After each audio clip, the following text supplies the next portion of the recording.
What's up guys, Houndish here, and today we're jumping in to talk about a bunch of the big changes coming to Destiny 2 this week with the launch of Lightfall.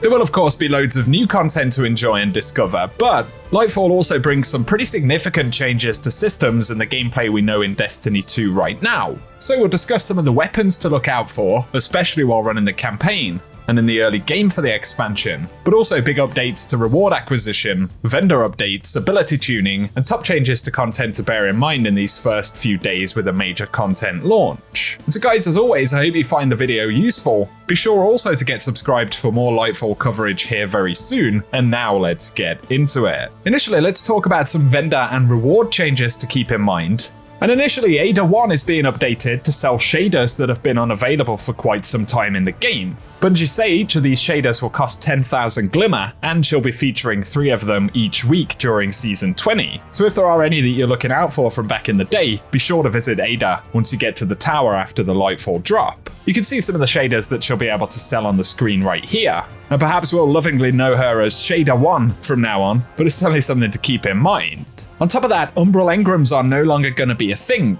and Bungie have said seasonal content will transition to using seasonal engrams, and these are going to be housed on the relevant vendors for each of the seasons in Year 6. But on top of that, other core vendors are seeing updates as well. That will include Commander Zavala in Season 20, who will also get comprehensive engram focusing options, so Vanguard engrams are going to be a virtual currency, which will live exclusively on the rank progress bar on Commander Zavala. But of course they will offer us gear focusing for Vanguard, and we'll be able to target both Vanguard armor and weapons separately. Bungie point out that Vanguard engrams won't need to be claimed in order to be spent on focusing, and individual pieces of gear must have been acquired at least once prior to being available for focusing. Of course that will be for more standard Vanguard gear, but additionally we're going to get Nightfall weapon focusing. And so for standard Nightfall weapons, again they must have been acquired from Nightfall strikes at least once before being available to focus. And to be able to do it, it'll require 1 Vanguard engram on the vendor, as well as 20,000 Glimmer and 50 legendary shards. And the weapons available for focusing for Season 20 will include Militia's Birthright, Mindbender's Ambition, Wendigo GL3,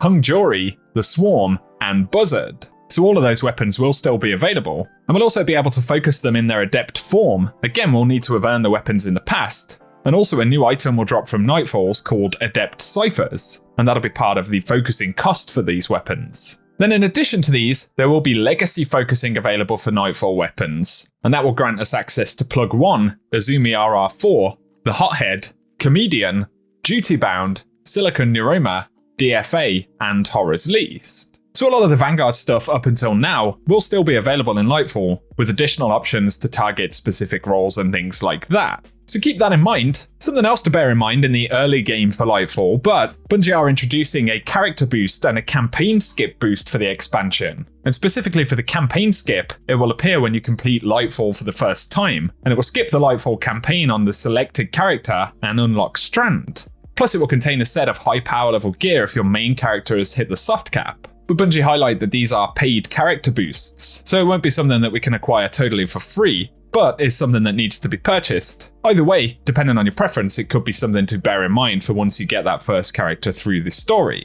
And next, let's speak about weapon changes. Some of these actually could be useful if you're wondering what weapons to throw onto your character to run the campaign initially. And so firstly, linear fusion rifles are seeing a bit of a nerf, and they're reducing damage versus champions, mini-bosses, bosses, and vehicles by 15%. So it could be worth mixing up that heavy slot a little bit. And perhaps machine guns will be more appealing, as they are increasing the damage across the board for PvE.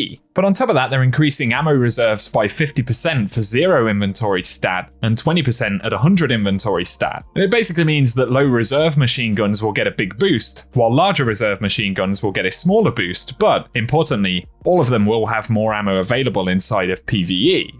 On top of that, heavy grenade launchers are seeing changes, and they're increasing damage versus champions, mini-bosses, bosses, and vehicles by 20%, with damage against miners being increased by 40%. And on top of this, they're increasing blast radius and projectile collision, which makes it easier to land the projectiles onto targets. So heavy grenade launchers in general are going to be performing better, with the exception of Parasite. As Bungie outlined, it is already very strong.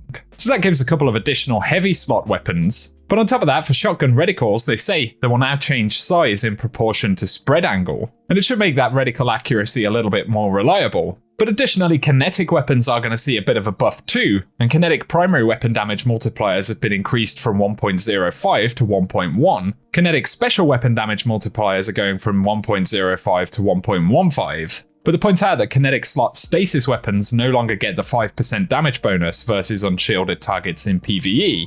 However, there is a kinetic type damage perk coming in Lightfall. Here though, we get onto exotic weapon changes. And for Queen Breakers, they say shots will now chain to nearby enemies and use Arc 3.0 blind. So there'll be an almost Volt Shot effect on that weapon. But additionally, Ruinous Effigy's Transmutation Sphere Slam Attack will now suppress targets. And for Leviathan's Breath, Volatile has been added, and it will apply this on a perfect draw impact. They've also increased damage from 396 to 442, and that will allow it to one-hit kill all supers in PvP, and they've increased damage versus champions by 30%. So pretty positive stuff on that front as well, but if you fancy pulling out the 1000 voices, Bungie say that each explosion will now apply 10 plus 5 Scorch stacks, and that's with Ember of Ashes equipped. Either way, plenty of multi-kills and some big ignitions will be possible with 1000 voices. The same can be said for Sunshot, and then Polaris Lance will allow perfect 5th shots to apply 40 plus 20 Scorch stacks instead of a custom burn. And finally for Two-Tail Fox, Solar Rockets will now apply 60 plus 30 Scorch stacks instead of burn. And so all three of those weapons are additionally getting that kind of incandescent Scorch style effect. On the subject of incandescent though, they've added that perk to the catalyst for Prometheus Lens. That's got the potential to be really pretty good. And for Grand Overture, they've switched the catalyst up to use Arc Blind.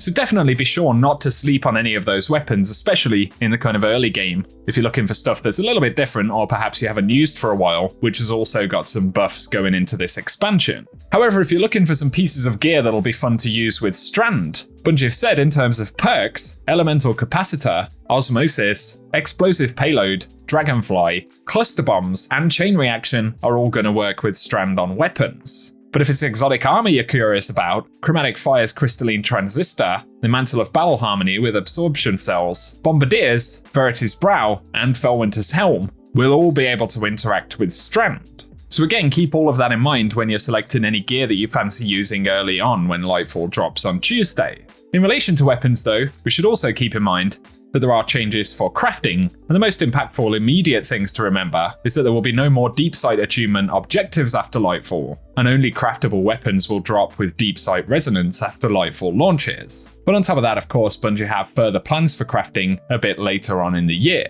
The final thing I'm going to touch on right here though include changes for supers. So for roaming supers, they've increased the maximum number of orbs of power that can be created from defeating targets from 5 to 7. And for one-off supers, they've decreased the number of orbs that can be created from 7 to 5. So a solid buff there for Roman supers, and a slight nerf for one-off supers, at least in terms of orb gen.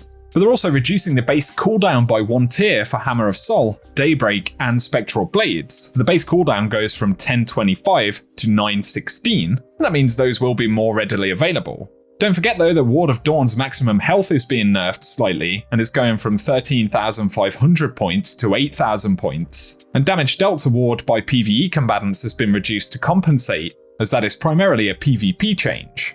There are also adjustments to Armor of Light so that it's less potent inside of PvP.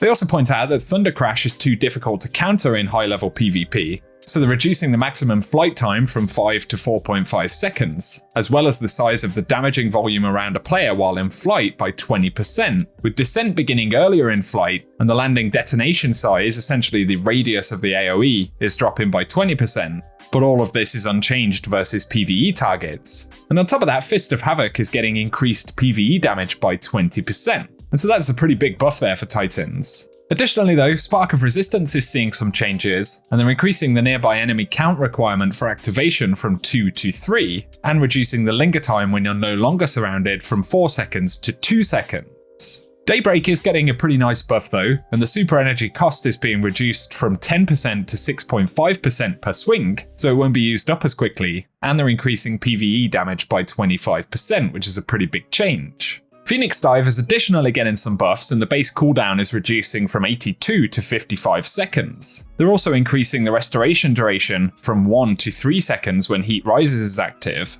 And when Daybreak is active, Phoenix Dive's cooldown is significantly reduced, allowing for rapid reactivations, and the detonation maximum damage is increased from 80 to 220. So again, that's another big change to keep in mind. And something else which may be nice, but physics collision damage will no longer be lethal to Guardians in Lightfall. Fall damage specifically will still be lethal, but they have a plan to make it non-lethal in a mid-season update. And so when we're swinging around on Neomuna, using our grapple and all that good stuff, hopefully we won't be deleting ourselves by flying into lampposts or anything like that. Of course, there are quite a few more changes coming in Lightfall, guys, but I think these are some of the big impactful things to think about in the first couple of days especially, and also stuff that you can kind of prepare for to take advantage of early on in the expansion. So give us your thoughts on any of the changes, stuff that you're looking forward to. Definitely drop your comments down below, guys, but if you've enjoyed the video today, a rating really does help us out on the channel. And again, we're going to have a lot of stuff to speak about, so be sure to get subscribed and turn on notifications so I can keep you up to date. But otherwise, thank you for tuning in,